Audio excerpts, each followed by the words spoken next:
পিতা ও পুত্রের বয়স সংক্রান্ত যে চ্যাপ্টারটি আমি শুরু করেছিলাম, আজকে তার শেষ পার্টটি আলোচনা করব। বাছাই করা কয়েকটি অঙ্ক নিয়ে আজকে শুরু করতে চলছি এই চ্যাপ্টারের শেষ পার্টটি। শুরু করছি প্রথম অঙ্কটি দিয়ে। তো প্রথম অঙ্কটি হলো, এ এর বর্তমান বয়স 6 বছর ও বি এর বয়স এ এর 1/3। যখন বি এর বয়স 50 হবে তখন এ এর বয়স কত হবে সেটা বের করতে হবে। তো প্রথমে বলা হয়েছে যে বর্তমানে এ এর বয়স 6 বছর এবং বি এর বয়স হচ্ছে তার মানে এ এর 3/1 তো ধরলাম যে এর একটা বয়স, ধরি এর বর্তমান বয়স হচ্ছে, এর বর্তমান বয়স দেওয়া আছে 6 বছর, তাহলে বি এর বর্তমান বয়স হবে 1/3 পূর্ণ, মানে 6-এর 1/3 পূর্ণ হয় এর বয়সটা ইন্টু 1/3 সমান সমান দিয়ে কাটাকাটি যে করি 3 দিয়ে 6 কাটলে 2 পাবো, 2 বছর। এই হলো বি এর বর্তমান বয়স। শর্ততে বলা হয়েছে যখন বি এর বয়স 50 বছর হবে তখন এ এর বয়স কত হবে। তাহলে বি এর বর্তমান বয়স 2 বছর, এবার 50 বছর পরে কি হবে, ওর বয়সটা আরও অ্যাড হবে ওর সাথে।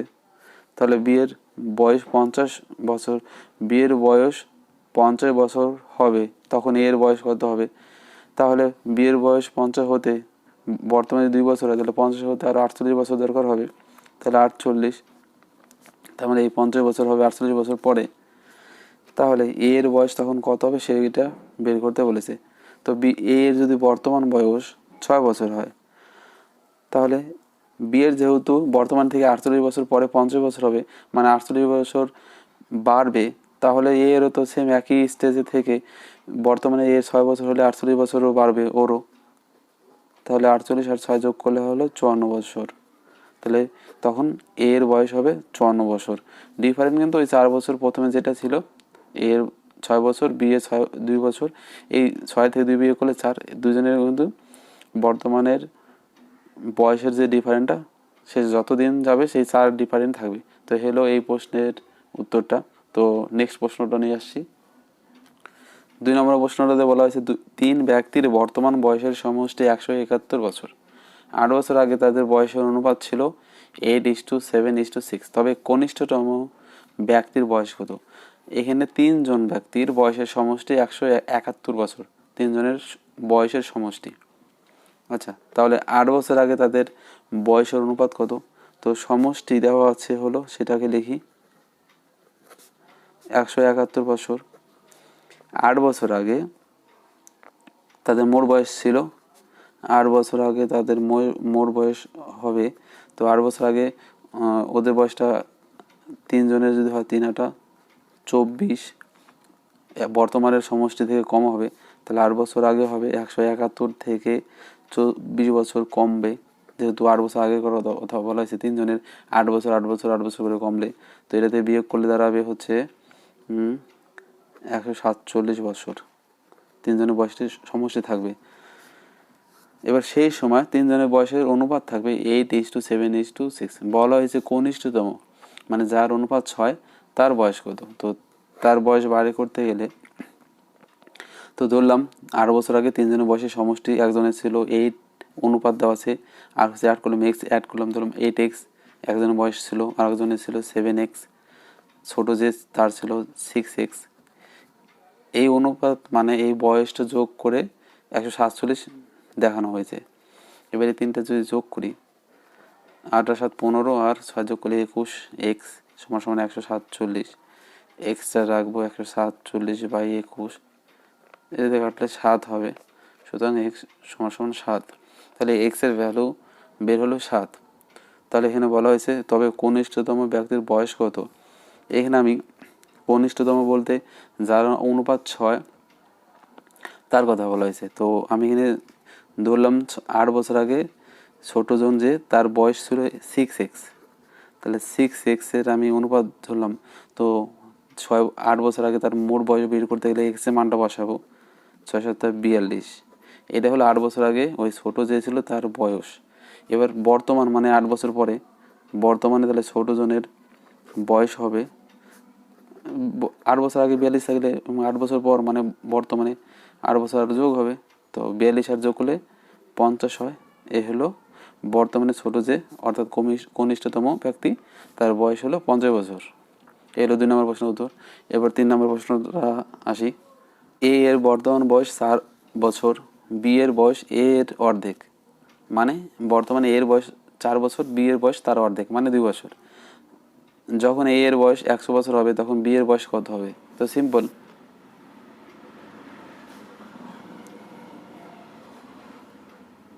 বর্তমানে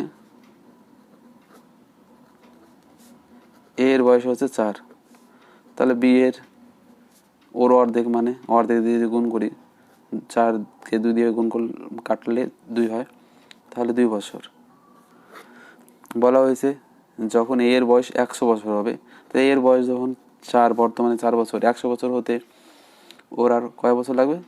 96 বছর লাগবে সময় এইটা, তারপরে 100 হবে। তখন বি এর বয়স কত হবে?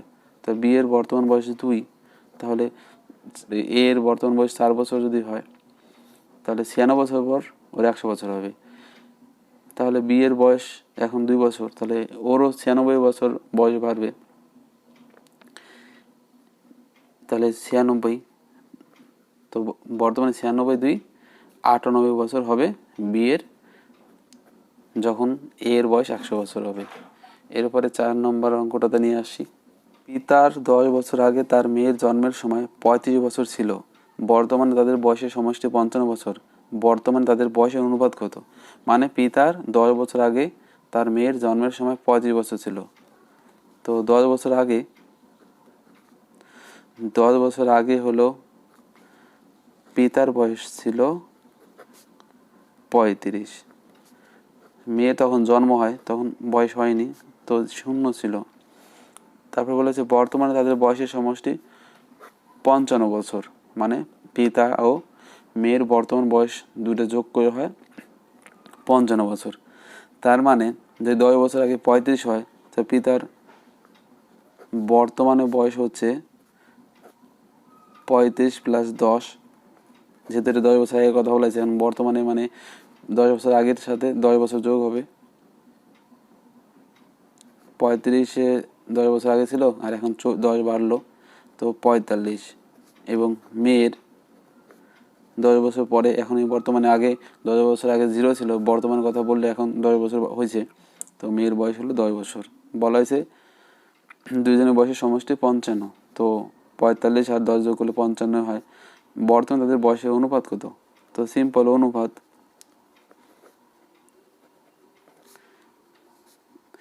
পিতার বয়স 45, মেয়ের বয়স 10, এটাকে আমি অনুপাতে বের করলে 5 দিয়ে 5 নং 45, 5 নং 10। তো বর্তমানে পিতার আর মেয়ের বয়সের অনুপাত 9:2। এই পার্টে শেষ অঙ্কটি আলোচনা করব। তো অঙ্কটিতে বলা হয়েছে এ ও বি এর বর্তমান বয়সের অনুপাত 11:12। 5 বছর আগে তাদের অনুপাত ছিল 10:11, তাহলে 10 বছর পর কি অনুপাত হবে? তাহলে বর্তমানে অনুপাত দেওয়া আছে 11:12, ধরলাম বর্তমানে এর বয়স 11x, বি এর বয়স 12x। 5 বছর আগে অনুপাত এত ছিল, মানে বর্তমানে যে বয়সটা তার থেকে 5 বছর আগে হলে 5 বছর বিয়োগ হবে, তো 5 বছর আগে এর বয়স ছিল 11x - 5, বি এর ছিল 12x - 5 বছর, তখন অনুপাত ছিল 10:11, অর্থাৎ এরকম 11x - 5 12x - 5, সুতরাং 10:11। এটাকে আমি সমীকরণ আকারে সমাধান করি, তাহলে এরকম হবে।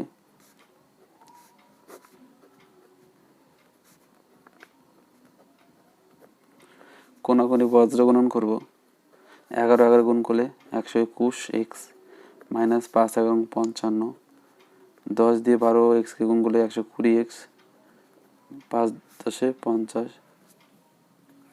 এবারে x দুইটাকে এক সাইডে করব, হবে 121x - 120x = -50 + 55, সুতরাং 121x থেকে 120x বিয়োগ করলে একটা x সমান সমান 55 থেকে 5 বিয়োগ করলে 5 হয়।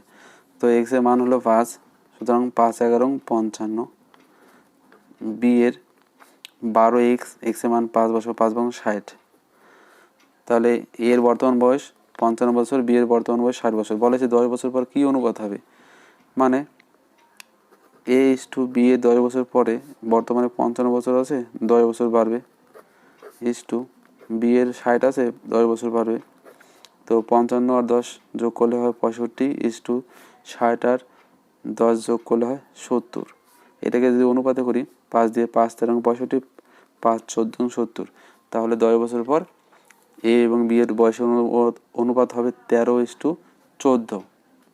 এলো আজকের পাঠের অর্থাৎ পিতা পুত্রের বয়স সংক্রান্ত যে চ্যাপ্টারটা আমি শুরু করেছিলাম তার শেষ অঙ্কটি। যাওয়ার আগে একটি কথা বলবো, এ নিয়ে আমার 3টি চ্যাপ্টার অঙ্কগুলি শেষ হয়েছে। তার মধ্যে অনুপাত, সমানুপাত, সরল সুদ এবং পিতা ও পুত্রের বয়স সংক্রান্ত যে অঙ্ক সেগুলো আমার চ্যানেলে দেওয়া আছে। তো কেউ যদি আমার এই অঙ্কগুলো না দেখে থাকো অবশ্যই ভিডিওগুলি দেখার অনুরোধ রইল। যারা আমার চ্যানেলটি সাবস্ক্রাইব করোনি তাদের অনুরোধ রইল যে আমার চ্যানেলটি সাবস্ক্রাইব করুন, তার সঙ্গে পাশে দেওয়া যে বেল আইকনটি আছে সেটি প্রেস করে অল নোটিফিকেশন করে রাখুন, কারণ আমার পরবর্তী যে বাদবাকি যে চ্যাপ্টারগুলো রয়েছে সেগুলো আমি সহজ সরল পদ্ধতিতে আলোচনা করব। তাহলে আজকের মতন এই পর্যন্তই রইল। নমস্কার।